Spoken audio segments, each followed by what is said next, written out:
Je vous remercie pour l'instant. Je vous propose de regarder une enquête préparée par Henriette Chardac sur le mariage, précisément entre plusieurs radios, le mariage entre Fréquence Gay, Carole FM et Nova. Comment cette coexistence est possible? Sur la bande FM, 150 radios se pirataient les ondes.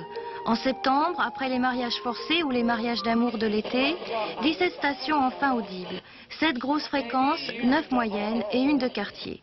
Mariage de raison entre les radios confessionnelles, mariage contre nature avec la radio sauvée in extremis, Fréquence Gay, la radio des homosexuels. On est une grande famille et je vous dis, pour nous, on parle d'invitation et non de mariage.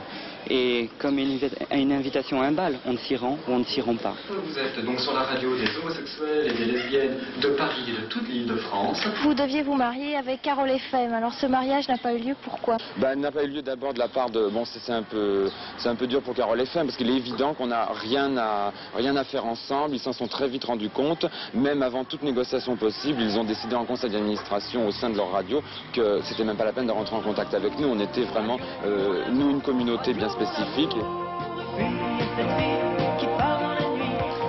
Oui, pas de mariage avec Fréquence Gay pour la simple et bonne raison que Fréquence Gay a obtenu donc cette fréquence à part entière dans les petites fréquences et qu'il est hors de question qu'on se marie avec une station qui a donc son identité propre. Tout de suite après, Softcell. Nous sommes une radio pionnière, Carole FM, bien avant le 10 mai. Nous avons des problèmes avant le 10 mai, nous avons des problèmes maintenant.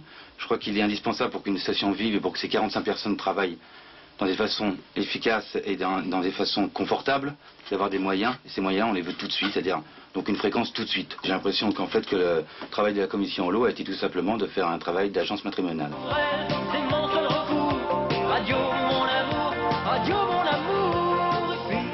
Cette nouvelle union entre Nova et Ivre se fait autour d'un thème qui est celui de la création. Je crois que l'équipe de Nova est bien placée par rapport à ça pour défendre une radio de création.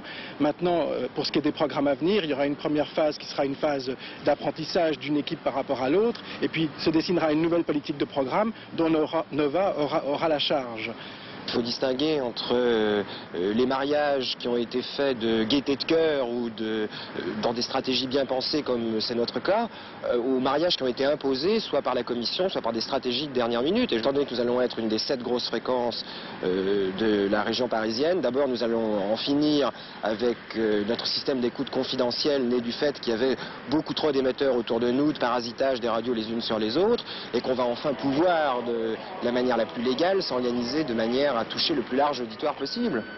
Nous avons donc Chip Cité computérisé de l'espace 1901, qui sera la radio spécialiste des sujets hyper chiants comme l'économie ou le social.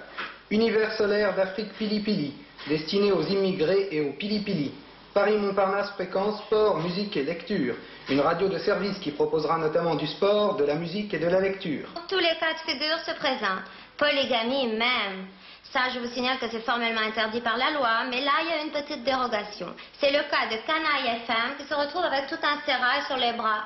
Les nanas radioteuses, le temps des cerises et Cap Sud. C'est beaucoup pour un seul homme. Mariage fictif aussi, puisque Madame Tour Eiffel s'est carrément mariée avec vocation et diapason, qui sont des zombies nés de ses fantasmes. Il y en a qui ne savaient même pas qui ils allaient épouser.